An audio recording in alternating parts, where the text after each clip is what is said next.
Sveiki, zodiako ženklas šaulys. Taip, tai dabar šaulys tai būtų, reiškia, 9 būsto, reiškia, simbolika ir Jupiterio valdomas ženklas, o Jupiteris yra planeta, kuri atstovauja žinias, žinojimą, mokytojus, mokymo sistemą.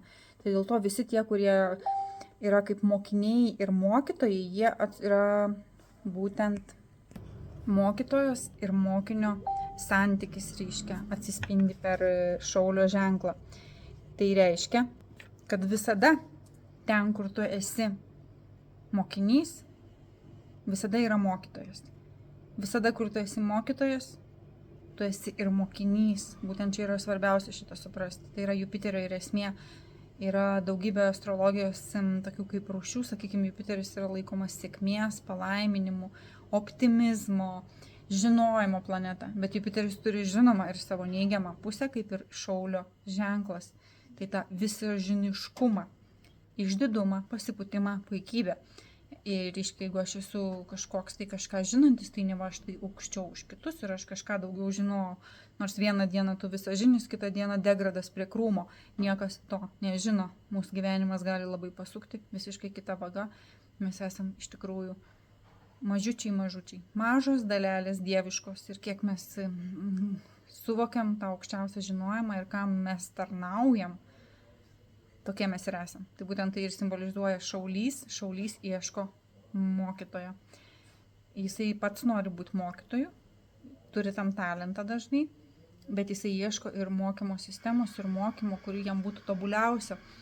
Dėl to šaulio ženklui tikrai labai tinka ieškau aukščiausio žinojimo arba šaulio išraiškai. Tai yra keliautojai iš prigimties, tai yra plati sąmonė, tai yra labai platus interesų spektras, dėl to šaulio ženklo žmonės, jie iš tikrųjų kaip partneriai, tarkim, jie yra labiausiai užpildantis viską iš tikrųjų, būtent šaulys. Gali būti, pavyzdžiui, moteris gali būti mūza, įkvėpėja, meilužė, žmona, draugė, dukra, keliautoja, viskuo gali būti šaulio ženklo moteris, taip pat ir šaulio ženklo vyras, reiškia, jisai gali būti ir psichologas, mokytojas ir moterį ves sąmonės keliu ir keliaus kartu ir viskuo kitkuo. Jisai toks platus, šaulys, Jupiteris savaime įkūnija žmoguje viską. Tai reiškia, tai yra plati perspektyva ir plačios saviraiškos galimybės ir formos. Taip, bet dabar reiškia, būtent šaulys ir simbolizuotų tą visą, kadangi mokymo sistemą, dėl to tie, kurie kažką tai studijuoja, bet turi išreikštą šaulio ženklą, tai Saulė, šauly, ar daug planetų šauly, ar Lagna, ar Mėnulis, jie vis tiek turėtų būti kaip mokytojai, pedagogai, edukacijos sričių specialistai. Tai reiškia, kelionės, turizmas ir kažkoks tai kaip prie švietimo dirbti, ar tai leidinių publikavimas ir panašiai. Šaulio ženklai turi labai puikų humoro jausmą, bet jie yra lygiai tokie pat paslaptingi kaip ir Skorpionas.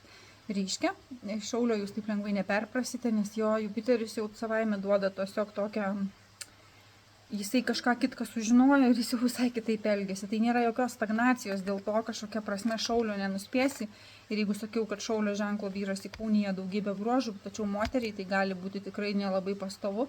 Jeigu jo pasaulėžiūra pakeis, jisai sužinos naujas žinias ar kažkur sugalvos iškeliauti ar pasirinks dvasinį kelią, tai moteris gali likti ir viena, tai čia bendra prasme tokia, bet jeigu jinai pati tokia, vandenio, tam šaulio išraiškoje kažkokioj, tai reiškia, jai gali labai tikti. Tai taip, su šauliu niekada nebus nuobodu, bet šaulio ženklo toks kaip minusas, kaip silpnybė, reiškia visame tame yra irgi kaip ir liūto, taip ir čia yra toks įžeidumas, sakykime, galima įžeisti jo žinias, jo mokymo sistemą ir tada užsitrauksit šaulio ženklo rūstybė, reiškia, nes jo silpna vieta yra, jeigu jūs įžeisit jo mokytojus arba jo mokymo sistemą. Aišku, mes suprantam, kad dabar vakarietiškam pasaulyje nebėra pagarbos žinioms, taigi yra tik tai melžimas, reiškia, žmonės žiūri į mokytojus, į visokius tos aukštesnės sąmonės žmonės ar tos, kurie turi žinias, kaip į melžiamą karvę. Ir to reikia visiškai nebijoti, nes melžiama karvė yra kas, jūs atvažiuojate kažkokius tai renginius, stovyklas, į kursus prisijungia. Ir dauguma žmonių iš karto turi tą tokią, kaip kuo greičiau išmelžti, arba kad pasakytų apie mane dar kažką, arba kaip rasti tą savo mokytoją. nerasite jūs mokytojų, jūs galite rasti mokymo sistemą, jūs galite kažką rasti, bet jeigu nebus pagarbos žinioms ir iš ko tos žinios atėjo, viskas dings. Viskas akimirksniu dings, taip veikia Šaulio ženklas, Jupiteris ir 9 būstas, tai iš vienos pusės gražu ir linksma, iš kitos pusės visiškai negražu ir nelinksma, tai va, tai tokie yra dalykai su Šaulio ženklu ir Jupiteriu.